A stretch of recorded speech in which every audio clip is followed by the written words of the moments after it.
Fibromialgia existe? Quais são as linhas de tratamento?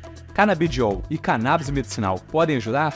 Nós vamos conversar sobre isso com base num artigo do Instituto de Neurociências Comportamentais e Psicologia da Califórnia. Vamos lá.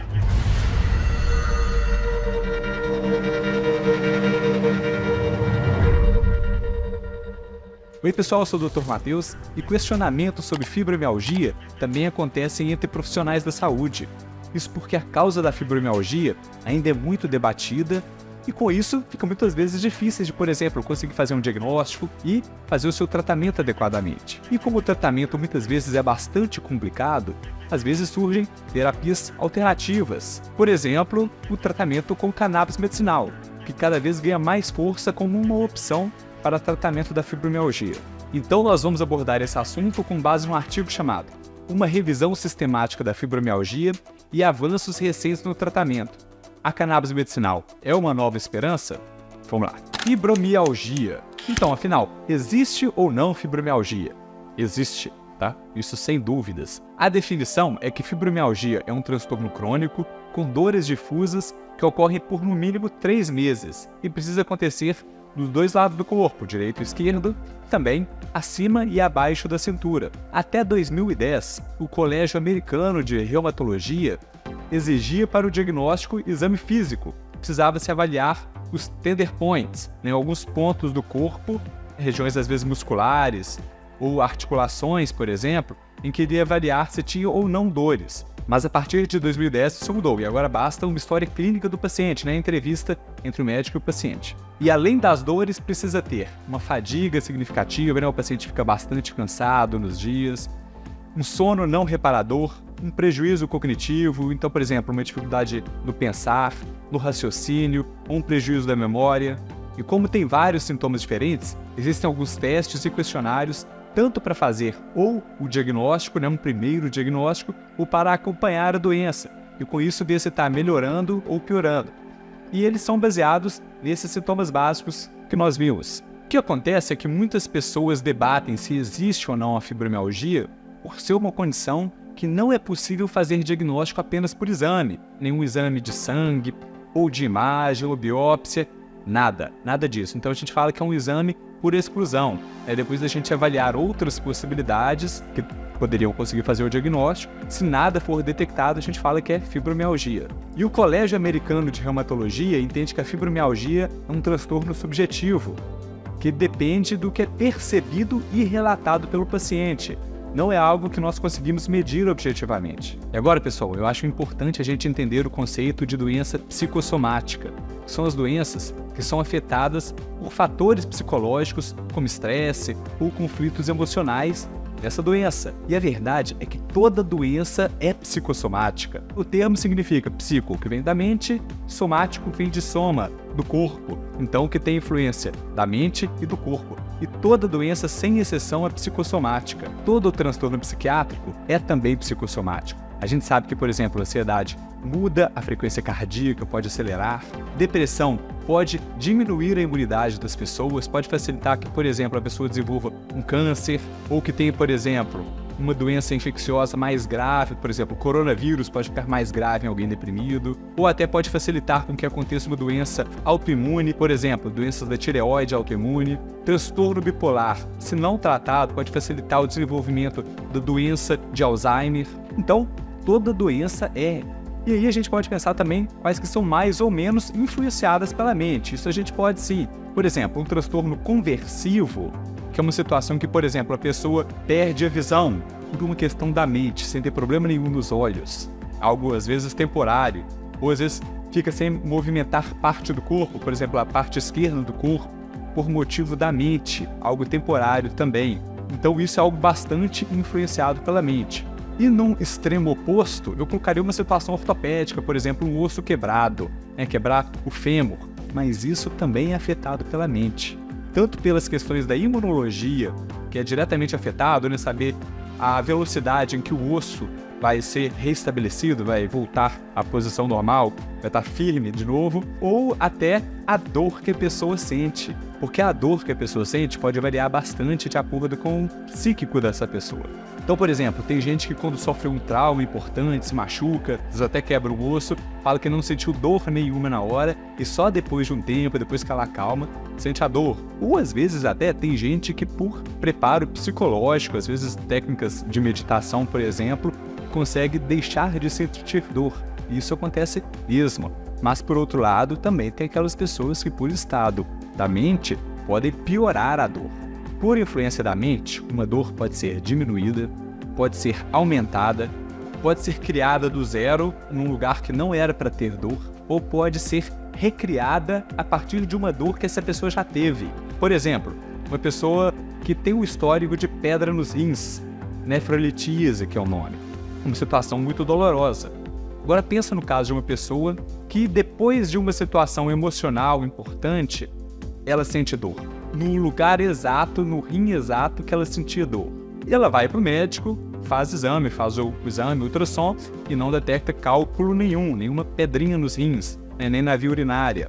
Melhora a dor depois de um tempo e ela começa a perceber que toda vez que tem um estresse emocional, ela sente uma dor importante nessa região. Faz o exame e vê que não tem mais esse cálculo. Então é uma situação provável que essa dor está sendo recriada a partir de uma dor que esse paciente já teve. E a gente acredita que a fibromialgia está mais próximo desse polo psíquico, mais mental quanto à sua origem. Apesar de não ter uma causa definida, acredita-se que a fibromialgia está relacionada a estresses. Por exemplo, estresse psíquico, um estresse físico, a doenças ou até infecções. Mas fibromialgia não acontece apenas no campo psíquico. Tem algumas alterações, por exemplo, imunológicas, que podem ser detectadas, apesar de discretas.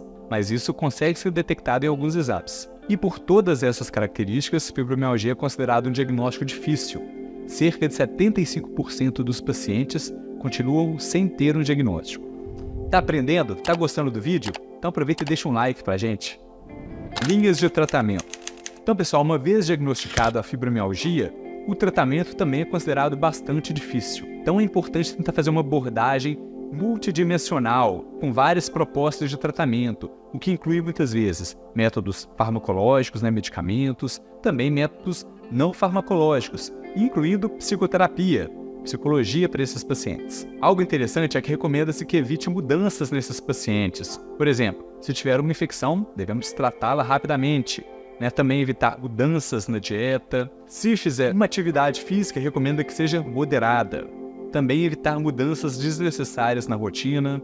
Deve ser também bastante regular em relação aos horários de dormir e acordar, sem mudar bastante esses horários. E quando for começar medicamentos, devem começar a esses pacientes medicamentos em baixa dose e ao retirar, também retirar aos poucos. E como muitas vezes tratamentos convencionais não são suficientes para tratar a fibromialgia, é muito comum fazer uso de medicina integrativa.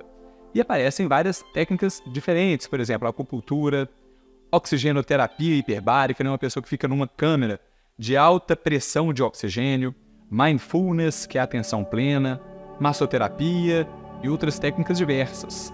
E entre os tratamentos farmacológicos, muito comum fazer uso de antidepressivos, ansiolíticos, anticonvulsivantes, medicação para epilepsia, relaxantes musculares e analgésicos, medicamentos para dor, mas nenhum deles é 100% eficaz. Teve uma época em que eu fazia matriciamento da saúde mental entre unidades de saúde do SUS. E aí eu fazia discussões com os médicos das unidades. E aí teve um caso de fibromialgia em que eu falei para os médicos dessa unidade em que fibromialgia é algo difícil, em que às vezes a gente usa mais de um medicamento e o resultado é moderado. E eu lembro que tinha uma médica recém-formada e falou: meus resultados são muito bons com duloxetina.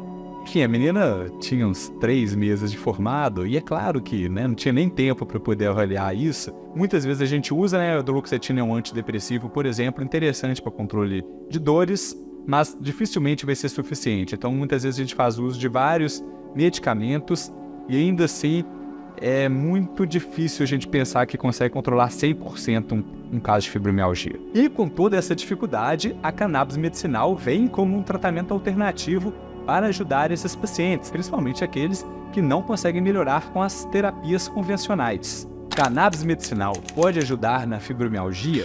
Então, pessoal, nós temos no nosso corpo, naturalmente, o chamado sistema endocannabinoide. Então, falando de maneira resumida, esse sistema é composto por endocannabinoides, que são substâncias que existem no nosso corpo, que são semelhantes aos canabinoides da planta cannabis, a planta maconha. E também os receptores, que são o CB1, que existe principalmente no sistema nervoso central, cérebro, e os outros órgãos também do sistema nervoso central, e o CB2, que é encontrado principalmente fora do sistema nervoso central. Esse sistema ele apresenta diversas funções fisiológicas, e eles, por exemplo, ajudam a regular a inflamação, a função endócrina, os hormônios, o raciocínio, a memória, as funções emocionais e a dor. E esse uso de cannabis para o controle de dor é algo usado pela humanidade há milênios. Foi achado, por exemplo, uma múmia em que ela foi enterrada ao lado de um potinho de cerâmica, em que dentro desse potinho tinha a planta cannabis. E fazendo o exame nessa múmia, consegue saber que é uma múmia mulher e consegue saber que ela tinha câncer de mama. Então, possivelmente, ela usava a cannabis para o controle da dor pelo câncer de mama avançado, que já estava destruindo os ossos dessa múmia. E para diferenciar os canabinoides, nós podemos falar dos endocannabinoides, que são os que existem no nosso corpo, e dos fitocannabinoides. Fito vem de planta, que vem da planta, principalmente a maconha. E existem dois principais psicoativos entre os canabinoides, significa substâncias que agem no sistema nervoso, que são o canabidiol, ou CBD, e o THC, tetrahidrocannabinol. O THC, ele influencia no controle da dor e também no apetite, Ele é o responsável pela famosa larica, que vem após as pessoas usarem a planta. E ele também ajuda na regulação do humor. Já o canabidiol, CBD, ele tem efeitos anti-inflamatórios, ansiolíticos, ou seja, ajuda a diminuir a ansiedade, e analgésico, controle de dor. E uma coisa interessante, o canabidiol tende a diminuir a ansiedade, enquanto o THC tende a aumentar. Até tem um outro vídeo aqui que fala de pessoa que usou um produto com THC puro e teve uma crise de ansiedade muito importante. E tem gente que, por exemplo, usa a planta natural e se tiver uma quantidade alta de THC nessa planta natural, ela pode também ter uma crise de ansiedade. Mas quanto ao controle de dor, a gente sabe que o canabidiol é interessante sim para controle da dor, mas aparentemente é uma combinação de ambos, canabidiol com THC, que gera um resultado mais potente para o controle da dor. E algo bastante positivo é que tem sido estudado cada vez mais esse sistema endocannabinoide e, com isso, avaliado a possibilidade de tratamentos, tanto para situações como fibromialgia, tratamento de ansiedade, crises epiléticas, doença de Parkinson, autismo. Tudo isso são promessas interessantes. Canabinoides para tratamento da fibromialgia. Então, pessoal, a maioria dos estudos feitos para conseguir avaliar o efeito de canabinoides para a fibromialgia, estudos diferentes, feitos com diferentes metodologias, eles mostram uma boa eficácia desses produtos. Boa eficácia no alívio dos sintomas, principalmente no controle da dor. E com boa segurança também desses medicamentos. Raramente tem efeitos colaterais e, quando acontecem, são efeitos seguros, não tão significativos. Por exemplo, às vezes uma sonolência moderada, ou, por exemplo, aumento do apetite, se tiver THC isolado. Porém, tem também alguns estudos que não mostram resultados significativos. Alguns estudos mostraram que os resultados de quando o paciente usa cannabis seria semelhante ao efeito de um placebo. Mas, avaliando então na somatória de todos os estudos feitos, acredita que existe sim um benefício no tratamento usando canabinoides para alguns pacientes. E a verdade é que não existe tratamento 100% eficaz a nenhuma pessoa. Com qualquer medicamento, existem pessoas que respondem bem a esse tratamento, melhoram, e outras que não. Mas a gente precisa de mais estudos para ver se no longo prazo, por exemplo, os benefícios vão superar eventuais problemas, eventuais efeitos colaterais de longo prazo. E quanto aos efeitos colaterais, então, os principais que podem causar são tontura, boca seca, náusea, vômito, confusão mental, inquietação ou irritação, mas isso depende de cada indivíduo e também da condição do paciente. Tem aqueles que conseguem tolerar mais, outros menos. E tem pessoas que inclusive usam o medicamento para um uso, por exemplo, para talvez controle de dor, mas quanto a isso não percebe tanta melhora, mas percebe melhora da ansiedade, ou melhora da fadiga, Então isso pode acontecer também. Um princípio do tratamento, pessoal, é que a gente entende que deve-se usar o mínimo possível do THC. THC é o composto responsável pelos efeitos alucinógenos, né? A mudança da percepção da realidade, das cores, da sensibilidade. E agora, para crianças ou jovens adultos, geralmente recomenda-se não usar THC.